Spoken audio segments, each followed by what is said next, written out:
Salah satu value yang saya pikir itu selalu kalau yang menjadi pemimpin itu harus asa, saya bilang selalu. Iya. Ya kan, A-nya authentic, S-nya spiritual, A-nya lagi itu adalah agility. Agility-ness itu.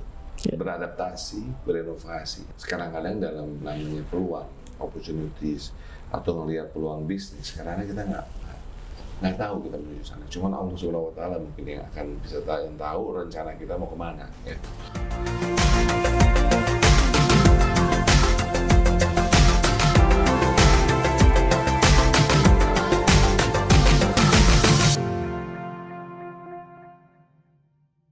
Assalamualaikum warahmatullahi wabarakatuh. Sobat MES, pada kesempatan ini alhamdulillah kita berpeluang mendapatkan message dari seorang tokoh pengusaha global dari Indonesia. Beliau saat ini mendapat amanah sebagai Ketua Umum Kamar Dagang dan Industri Kadin Indonesia, Indonesia Chamber of Commerce and Industry. Tapi juga beliau sebagai Ketua Dewan Penyantun Masyarakat Ekonomi Syariah. Assalamualaikum Pak Arsad. Waalaikumsalam. Waalaikumsalam. Bagaimana kabarnya Pak? Alhamdulillah, itu yang paling utama tuh kita mesti bersyukur mengatakan bahwa kita ini sehat walafiat. Alhamdulillah. Ya, alhamdulillah itu dulu deh, yang lain tantangan hidup. Yang lain tantangan hidup. Alhamdulillah kita bisa survival dalam pandemi kemarin itu luar biasa, survival sehat dan survival pada berbagai aspek Pak. Mesti banyak bersyukur kita. Betul. Alhamdulillah. Alhamdulillah. Dan selamat Pak. Bapak sukses kemarin di B20 di Bali, luar biasa. Sangat membanggakan kita semua. Bukan kerjaan sendiri, gotong royong itu. Saya lihat luar biasa dan the whole year timnya luar biasa dan belum sempat tarik nafas Bapak sambung lagi dengan ASEAN BAC. Apa Pak singkatannya Pak? Jadi ASEAN BAC itu, jadi ASEAN Business Advisory Council. Advisory Council. Enaknya kalau nyebutnya apa Pak? ABAC jadi atau? biar nggak ketukar dengan, karena di APEC juga ada tuh, ya kan, APEC Business Advisory Council. Jadi kita bilangnya mungkin ASEAN BAC. So kalau di G20 kita ada B20, Business 20. Betul. Di ASEAN kita ada ASEAN BAC. ASEAN BAC. Betul. Dan tetap dipimpin oleh Pak Arsad ya. Luar biasa. Nah, kita mulai Pak. Dua tadi kan merupakan puncak-puncak akomodasi atau bagaimana kita berkiprah di dunia usaha Pak. Tapi kita kembali ke hulunya. Momen apa dalam hidup Bapak sehingga Bapak memilih jadi pengusaha? Oke. Ya, jadi sedikit background ya, Background saya itu kan ayah itu tentara. Oh, oke. Ayah tentara. Ayah tentara. Terus ketemu sama tentara dan ketemu sama ibu di tempat kotanya sekolah itu di Cimahi. Oh, oke. Ya kan? Cimahi. Nah, bertemulah mereka, lahirlah saya. Nah, ayah itu awalnya kan tentara. Kan tentara tuh jadi basically ya kedisiplinan dan segala macam. Nah, namun along his life waktu itu akhirnya sebelum pensiun, beliau decided untuk masuk menjadi kerja di swasta pada waktu itu. Ya. Nah, jadi dengan itu saya melihat sebetulnya sekarang langsung cerita-cerita dari dua dunia tentara dan dunia korporasi, kan gitu ya. Wah, itu ya kan, yang seru banget bedanya. Seru banget. Tapi yang menarik di situ saya ambil gambaran satu mengenai manusia, itu human capital. Banyak apa yang saya lakukan hari ini itu sebetulnya mungkin bibit dari ayah gitu ya. Kenapa ayah selalu mengatakan bahwa saya mau apapun ya, di tentara nih dia bilang, sekarang ayah nih di korporasi perusahaan, berarti kan bisnis ya. Kunci dari semua itu, modal paling utama itu manusia. Human capital. Human capital. Ya. Nah, jadi harus pastikan dia bilang bahwa setiap yang kerja itu istilahnya dia bilang waktu itu bisa di rumahnya tuh ngebul, jadi masaknya ada gitu kan, punya atap, katanya pastikan bisa punya rumah. Supaya apa? Kalau orang yang kerja tuh human capital itu sudah mendapatkan itu semua, pasti fokus kerjanya 1000% untuk pekerjaan. Gitu. Nah, tapi yang dari sisi lain ada ibu saya. Ibu saya selalu pengen jadi usaha kecil-kecilan. Karena zaman dari ayah tentara pun dia bilang, waduh kalau ngikutin ayah aja nih kita nggak berjualan, nggak berdagang, hidup susah-susah juga nih. Katanya Cover gitu. ya, betul. Nah, ibu datang mungkin lebih dari konteks entrepreneurship tadi, berdagang gitu ya. Nah, jadi saya melihat dua kombinasi ini gitu. Nah, jadi waktu pas mulai pulang sekolah, saya langsung bekerja. Jadi saya kerja dulu, saya kerja sama perusahaan. Itu SMA, SMP? Jadi gini, waktu itu kalau hidup saya nih, waktu sampai umur 9 tahun, udah 9-10 tahun tuh, bayangkan ayah ibu saya bilang, Anda harus dewasa. Saya masih nggak akan lupa. 9-10 tahun. 9 tahun harus dewasa. Belum sempat remaja juga. Ya, belum segitu. Nanti saya cerita dikit gimana saya membayang waktu saya punya anak sendiri umur segitu, saya bilang sama ibu saya, Bu tega ya Bu ya dulu gitu kan si ibu.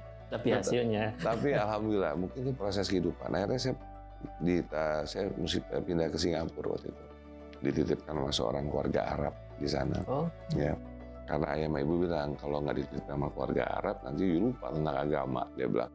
Karena supaya di situ saya tetap ngaji, belajar dan semua untuk masalah agama. Tapi di sisi lain sekolah di Singapura. Waktu setelah itu SMP, akhirnya ayah sama ibu bilang lagi, ayah bilang sekarang yuk tantangannya nih mesti lebih lagi. Akhirnya saya diminta untuk mencari sekolah di Amerika. Ya, waktu itu kenapa Amerika dibanding jauh-jauh? Yang mempunyai culture yang sangat berbeda. Tapi tetap ayah saya kambing tentara, cari sekolah yang baunya militer. Ya kan? Jadi military school in a way gitu. Jadi akhirnya saya dapat satu sekolah yang memang tadinya sekolah militer, akhirnya jadi biasa, tapi masih ada bau-bau tempatnya gitu kan. Ayah suka gitu. Ya udah ini cocok, asramanya di situ, semua sekolah di situ. Ya udah itu. Masuklah ke SMA di sana. Sampai saya menyelesaikan S1. Cuman tadinya mau ambil S2, unfortunately ayah sakit pada waktu itu. Jadi akhirnya saya kembali, dan sejak kembali itu akhirnya udah selesai itu aja, mulai kerja tuh di situ. Gitu. Jadi S1 di luar kembali. Terus langsung kerja saya. S2 saya sebetulnya nanti saya cerita itu mungkin dalam 98-2002 itu menjadi S2 saya tuh. Waktu Indonesia lagi masalah itu. Nah tapi akhirnya kerja di perusahaan Jepang waktu itu. Ya. Nah di sana di perusahaan Jepang ini saya itu juga menarik tuh, pas baru masuk aja kan saya diterima di keuangan lah. Saya waktu itu diterima. S1-nya background-nya apa Pak? Apa? Jadi saya ngambil gini, awalnya I was thinking engineering karena ayah selalu bilang, kalau mau nyari duit, dapat duit itu insinyur, gitu kan. Karena sebetulnya cita-citanya ayah nggak kecapaian kali ya, terus dia bilang jadi insinyur gitu. Jadi saya ambil waktu itu computer engineering, karena kan komputer lagi tren tuh. Wow. Cuman waktu itu masih di bawah electric engineering. Jadi di bagian daripada electric engineering ada subnya tuh ada computer engineering. So I went to school, ambil itu. Namun sudah jalan 2-3 tahun, saya bilang, waduh, ini kayaknya kurang nih kalau hanya ngerti bicara mengenai engineering ini. Karena saya pengen sekali pengen berusaha gitu ya. Akhirnya I went to school lagi untuk ambil strategic business. Gitu. Keren. So I completed my S1 tuh dengan kombinasi antara engineering dan yang namanya strategic business. Double degree? Nggak sampai double degree. But I went to school to both and I completed the businessnya. And then jadi dapat flavors dari dua-duanya. Terus dari situ pas pulang kerja di perusahaan Jepang ini, nggak tahu bagaimana diterimanya tuh di bagian keuangan dulu gitu. Teknik, bisnis, langsung di keuangan gitu. Kenapa? Saya juga heran tuh itu komplit. Langsung ke situ. Tapi my first day itu pas saya masuk ke sana ke kantor, bukannya saya disuruh ya saya pikir dapat kerjaan taruh di kantor. Enggak, saya disuruh ke pabrik. Ini kebetulan mau bikin mobil. Ya kan assembling kendaraan. Saya disuruh di bawah. Saya kesel banget. 6 bulan saya di sana. 6 months. Dari satu proses ke proses yang lain, ke proses yang lain. Di luar ekspektasi ya? Di luar, saya kan pikir kan ya keuangan, gue ngeliatnya buku. Ya kan saya ininya, nggak ada. Ternyata akhirnya saya menyadari. Itu setelah 6 bulan barulah saya duduk di atas. Selain duduk di office, dikasih laporan keuangan, dikasih ini, saya ini kan. Dia tahu insight-nya. Iya, disitulah baru saya, waduh, kalau saya nggak bisa ngebayangin Betul. Saya nggak bisa melihat apa yang ada. Nggak bisa menganalisis, Nggak bisa. apalagi mencari terobosan ya Betul. secara. Jadi itu, to make the story Jadi short, ke situ akhirnya tapi gatel kan, saya ini gatel gitu. Gatel-gatel, jadi saya pengen tetap usaha kan, saya ngeliat Berarti emang darahnya udah pengen usaha. pengen berusaha. Akhirnya dari situ awal pertama kali saya coba, ada teman saya mau buka usaha waktu itu. Saya bilang saya ikutan deh gitu kan. Jadi saya pikir saya ikutan. Tapi akhirnya apa, jebol itu, ya kan? Waduh, saya bilang nih, kenapa? Mungkin karena saya nggak ikutan kan, ya ikutan investasi aja gitu. Belum pernah jadi pengusaha, Belum jadi investor. investor aja gitu. Lompat. Waduh, itu ya satu proses belajar juga tuh. Akhirnya saya gatel, saya bilang nggak deh. Tapi kan di sisi lain saya berpikir juga, mau jadi pengusaha nggak dapat duit bulanan. Ya kan, kalau sepekerja kan dapat gaji kita. Tapi kalau misalnya ini enggak gitu kan, waduh gimana nih. So I try my best, akhirnya saya coba tetap ini, tapi akhirnya harus ada suatu keputusan dalam hidup ini. Harus memilih. Akhirnya waktu itu 95 lah saya bilang udahlah saya mesti mulai masuk ke usaha. Itu mulai bisnisnya. That's how I actually started, mulai berusaha, dan akhirnya bisnis saya pertama obvious karena saya suka dengan komputer, itu bisnisnya, ya akhirnya bisnis saya ICT. Ya kan, itu pada waktu itu mulai dengan kartu dan juga mesin POS. Oh, oke. Waktu itu kartu namanya dulu Smart. Itu pertama kali masih ada kartu pakai chips gitu kan, keren dulu. Karena semua pakai main ini kan. Itu belum NFC saat itu. Belum. Wah, masih jauh tuh NFC. Masih itu aja, masih bingung menjelaskan. Tapi orang sudah chip, bukan magnetik ya? Mulai mau jualan chips. Oh. Nah itulah, that's how I started my business. Gitu. Nah, itulah mungkin menjadi cikal bakal Indika akhirnya. Oh. Kenapa? That's embryo. Ini ada embryo nih sedikit. Nah dulu nama saya itu ada P-nya tuh Prabu. Gitu. Ya, nggak banyak orang yang tahu singkatan P itu. P-nya itu Prabu. Jadi saya buat perusahaan namanya Prabu Wahana. I see. Ya. Terus waktu teman saya balik dari Amerika, kebetulan itu my roommate dan juga udah kayak keluarga lah. Dia balik tahun 95 waktu itu, 96 lah balik. Pas ngomong kita join lah, dia join juga sama-sama. Kita bikin yang namanya Prabu Wahana itu. 1 tahun dari sana ngobrol-ngobrol, bilang, Chat, ini nama kayak kurang keren bro, gitu kan. Kenapa? Ini tuh kalau kita mau mendunia, kalau kita mimpi, kita pengen bikin kayak Sony dong, kayak apa sih yang orang tuh itu gitu kan. Yang punya namanya sesuatu gitu kan. Nah, akhirnya kita cari nama. Keluarlah akhirnya namanya Indika. Itu tahun 96. Indika. Kenapa Indika? Industri, I-nya itu industri, D-nya multimedia, K-nya informatika, Indika. Malah tidak ada hubungan sama tambang ya? Nggak ada awalnya, karena bisnis itu ICT. Oke. Iya. So along the way akhirnya Berkembang. memang mulai dari bisnis ICT itu sampai lari ke yang namanya tambang, lari ke energi. Akhirnya nama Indika itu kita jadi brand. Gitu, jadi brand gitu. Akhirnya kalau tanya sekarang apa nih Indika? Bukan lagi industri multimedia dan informatika. Sudah berubah. Indonesia Merdeka. Wah. Nah itulah jadi Indikanya. Iya berarti. So until today. So that's how I actually started. Jadi sebetulnya ini menjawab sekali bahwa memang tidak cukup hanya background kita lahir di mana, tapi proses hidup itu menempa kita dan kita tidak pernah tahu Tuhan akan siapkan kita jadi apa. Oh itu saya setuju sekali. Dan luar biasa Pak Arsad, memang untuk memimpin secara lebih horizon lebih tinggi kita harus punya pengalaman di berbagai divisi atau dalam hal ini malah berbagai industri gitu kan. Wah, menarik Pak Arsad ini, mudah-mudahan bisa menginspirasi kita semua. Jadi pengusaha itu tidak harus anak pengusaha. Tapi yang pasti jadi pengusaha itu makanya saya juga begitu, anak dokter. Dan saya sendiri dokter. Oh iya. Jadi pengusaha. Dan kan 9 pintu rezeki kan dari berusaha. Insya Allah seperti itu. Nah, yang menarik buat kita semua, setelah beliau berkecimpung tadi dengan berbagai hal tadi, masuk juga ke energi. Mungkin in short Pak, insight apa yang membuat Bapak akhirnya memilih Indika yang asalnya tadi industri media ICT menjadi industri energi, bahkan luar biasa Bapak udah langsung lihat lagi sekarang masuk ke EV, electric vehicle. Nah di sini nih bicara itu mungkin gini, ini saya percaya dengan, makanya itu kalau ada, I can talk about it later, tapi itu salah satu value yang saya pikir itu selalu, kalau yang menjadi pemimpin itu harus asa, saya bilang selalu. Iya. Ya kan, A-nya authentic, S-nya spiritual, A-nya lagi itu adalah agility. Agility-ness itu. Yeah. Beradaptasi, berinovasi. Nah, ini kalau balik ke pertanyaan tadi, adalah itu juga nggak, kadang-kadang dalam namanya peluang, opportunities, atau ngelihat peluang bisnis, karena kita nggak tahu kita menuju sana. Cuman Allah Subhanahu Wa Taala mungkin yang akan bisa tahu rencana kita mau kemana. Ya. Nah, waktu itu one day, ya, setelah ICT business ini, kita lihat waktu itu kebetulan teman saya itu ayahandanya punya proyek, ya,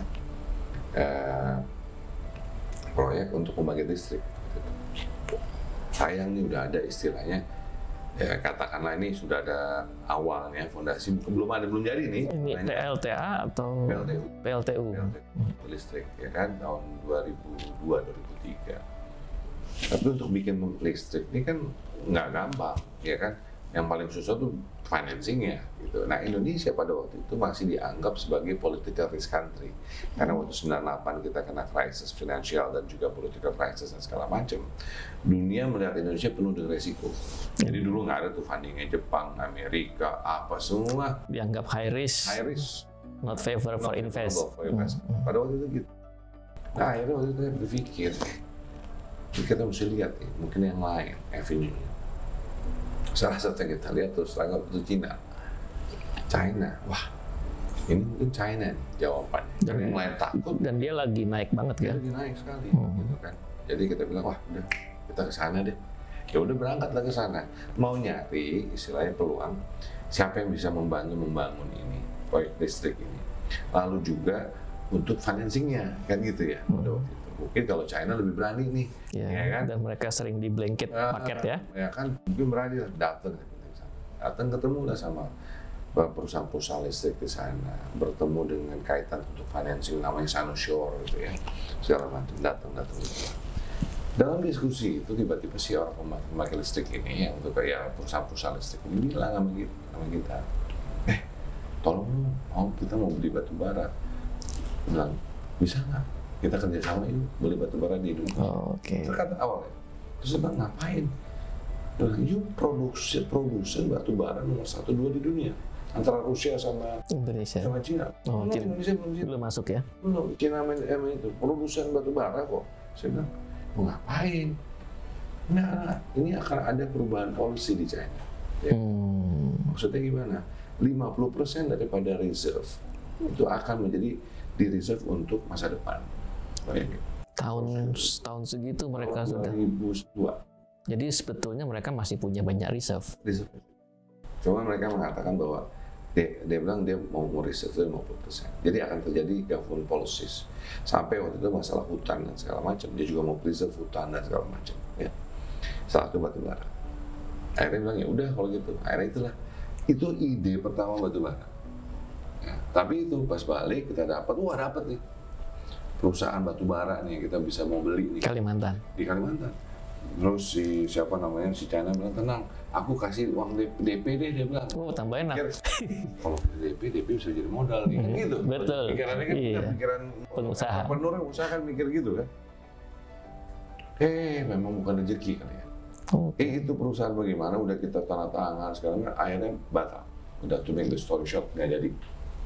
Akhirnya bingung kita, malu aduh gimana. Sudah terima DP? Belum terima DP, cuman sudah komitmen lagi. Akhirnya kita mencari batunya. Ya kan, kalau nggak ada perusahaannya, kalau kita kan tadinya pengennya memiliki perusahaan, nah ini yang supply ke sini kan. Akhirnya kita mesti nyari dong, bagaimana nyari bos supply buat mereka. Harus jadi perusahaan tambang. Saya muter, ketemu dengan semua produsen batu bara. 1, 2, sampai ke Bukit Asam juga tuh, Bukit Asam. Sumatera.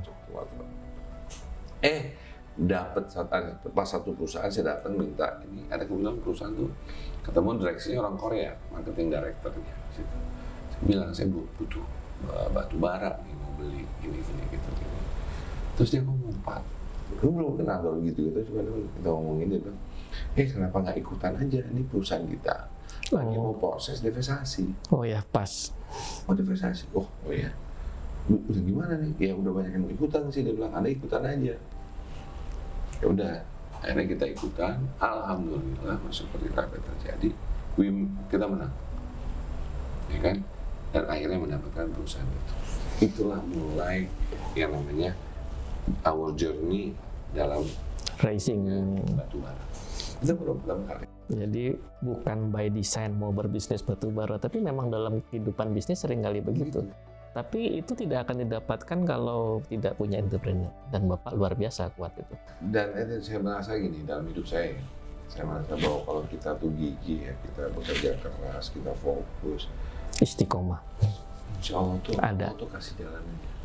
Nah, dan kenapa saya menjadi entrepreneur juga? Sebenarnya kan itu sunnah Nabi juga, Bos. Iya. Kalau secara langsung Nabi kita itu kan juga pedagang. Iya. Istrinya Siti Khadijah adalah pengusaha besar pada waktu itu. Betul. Iya kan? Jadi memang tuh, dan bagaimana men-setup pasar di Madinah pada waktu zaman dahulu untuk menerapkan bagaimana fair trade di dalam situ, itu kan adalah bicara dagang. Yang Nabi mulai kecil sudah ngikut ternak. Nah, jadi ya itu saya mengatakan ini bagian daripada sunnah Nabi juga menjadi. Sepertinya satu sesi sendiri untuk belajar tentang ini dengan Pak Arsad. Tapi kita beralih Pak Arsad. Oh, iya, silakan. Karena kita MES ya, masyarakat ekonomi syariah, kita akan beralih ke sana. Dan Bapak sebagai Ketua Umum Kadin, kan Kadin itu menurut saya termasuk spesial banget ya sebagai organisasi. Dibentuk berdasar undang-undang nomor 1 tahun 87, ADART-nya Kepres. Betul. Sementara kita kalau bikin organisasi ataupun perusahaan yang mengesahkan hanya Menteri Kumham. Jadi saya pikir itu luar biasa. Nah, dengan posisi Bapak sebagai Ketua Umum Kadin, tentu ini kan punya daya pengaruh yang tidak kecil terhadap ekosistem bisnis dan ekonomi secara umum di Indonesia. Karena undang-undang tadi mengatakan mitra pemerintah itu ya dunia usaha, ya Kadin Indonesia yang Bapak pimpin. Ya, luar biasa menurut saya. Jadi jangan ngomong atas nama dunia usaha kalau nggak ada Kadin. Kira-kira kan gitu bahasa simpelnya. Nah, secara ringkas, karena kalau ngomong sama Pak Arsad nggak pernah ringkas ya teman. Jadi secara ringkas, situasi dan kondisi apa yang mendorong Bapak berkenan mengemban amanah yang menurut saya berat, challenging gitu. Ini challenge. Jadi saya nggak pernah berpikir ingin menjadi Ketua Umum Kadin. Ya. Sama mungkin banyak hal yang terjadi. Nggak tahu saya untuk mau bisnis batu bara. Saya nggak tahu saya mau akhirnya ya alhamdulillah kita bisa membesarkan perusahaan gitu ya. Itu semua kadang-kadang saya mengesahkan jalan Tuhan, jalan Allah Subhanahu Wa Taala yang membawa kita ke mana gitu. Nah, sama juga sebagai Ketua Umum Kadin. Nggak pernah berpikir menjadi Ketua Umum Kadin. Saya nggak punya desire pengen ingin jadi Ketua Umum Kadin. Nggak ada tuh waktu itu. Nah, akhirnya pada waktu itu ya berlanjut karena kebetulan memang waktu itu kan ketumnya Rosan dan segala macam. Kan memang sudah jadi pengurus ya. Udah waktu itu kebetulan saya pengurus memang. Jadi sempat ngilang juga. Jadi waktu pertama kali saya jadi pengurus Kadin itu zamannya Pak Hidayat waktu itu. Saya komite tetap di sana. Waktu itu dana dan sarana pada waktu itu. Terus waktu itu akhirnya setelah Pak Hidayat saya memang nggak involve. Terus waktu Pak Rosan naik mulai involve lagi juga menarik gitu juga. Tiba-tiba Rosan telepon saya gitu kan, ini balik kehidupan masuk ke dalam Kadinnya lagi kan, dipanggil oleh Pak Rosan dan juga oleh Pak Hidayat, dibilang aja ngobrol gitu. Kenapa? Saya bilang ini nih kita ada tantangan baru dan kelihatannya yang paling cocok Anda nih apa? Dia bilang tolong urusin PPN. Pajak lu, nah, gitu kan saya pikir gitu. Oh rupanya bukan, PPN itu artinya pengembangan pengusaha nasional. Oh, oke. Waktu itu program ya, untuk sebuah program, jadi makanya saya masuk kembali ke Kadin. Nah, tapi berjalan banyak suhu politik di luar dan segala macam, programnya mungkin kurang agak tersendat waktu itu. Nah, tapi apa di sisi itu yang waktu itu saya lihat adalah bagaimana dalam PPN itu mengembangkan perusahaan, tambah banyak entrepreneur. Satu. Yang kedua, bagaimana membesarkan yang dari kecil menengah ke atas. Scale up. Terus bagaimana mengembangkan yang namanya entrepreneurs bukan hanya di Jakarta sentris, bukan Java sentris, tapi menyeluruh. gitu. Nah waktu itu saya melihat itu dari sisi itu, tapi ya udah. Nah berlanjut ke depan waktu pas Pak Rosan itu, dan pada waktu bagaimana akhirnya banyak senior yang mendorong saya. Dorong sana, dorong sini, ngomong ini, saya bilang maaf. Akhirnya pada satu titik saya berpikir, apakah ini panggilan buat saya? Karena saya percaya gini, waktu itu gini, saya itu terus terang nih kalau ngomong kehidupan, saya merasa ada babak pertama, babak kedua kehidupan. Ada namanya half time. Gitu ya. Nah, babak pertama tuh kalau pas saya tadi sekolah kan, wah, pengennya gimana saya bisa setinggi-tingginya lah, if I can get jabatan. Waktu itu kalau waktu itu pengen punya financial yang cukup, pengen melakukan sesuatu, ya kan, pengennya kan gitu. Duniawi ya. Duniawi, gitu kan. Ada satu titik mungkin balik ke waktu half time itu adalah waktu saya mulai berpikir, what do I want to do next?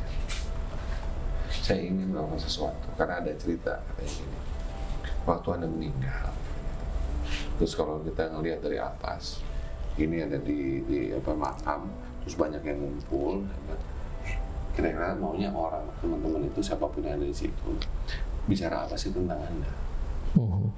So basically, apa yang mereka ingat? So it's a legacy itu. Yes. Oh, berarti kan, what do I have to do? Saya ingin memberikan dampak sosial pada bangsa ini. Kontribusi. Nah, terus saya pengusaha, ya saya alhamdulillah bisa membawa perusahaan salah satu yang terbesar di Indonesia. Saya punya jejaring. Best CEO at that time, I think. Alhamdulillah dapat best CEO waktu itu, saya di situ. Waktu itu juga ya dibilang perusahaan ini naik berapa kali lipat lah, makanya kita dapat recognition dari Global Economic Forum sebagai the first Indonesian global rising star company. Yes. Dan saya dapat YGL itu yang global leader. Nah, mungkin ini tantangan, next tantangan. Di situ saya bisa berkontribusi, memberikan dampak yang bisa dirasakan. Ya karena saya mandi pengusaha, kenapa nggak sih menjadi dengan pengusaha-pengusaha? Ya pun saya punya kecil, menengah, besar, semuanya lah. Nah, itulah yang mungkin akhirnya saya memutuskan. Nah, inilah mungkin panggilan hidup saya. Benar-benar esensi dari sebuah entrepreneurship saya lihat itu. Satu-satunya tugas yang tidak pernah berhenti dari seorang pengusaha adalah berusaha ya Pak Arsyad ya.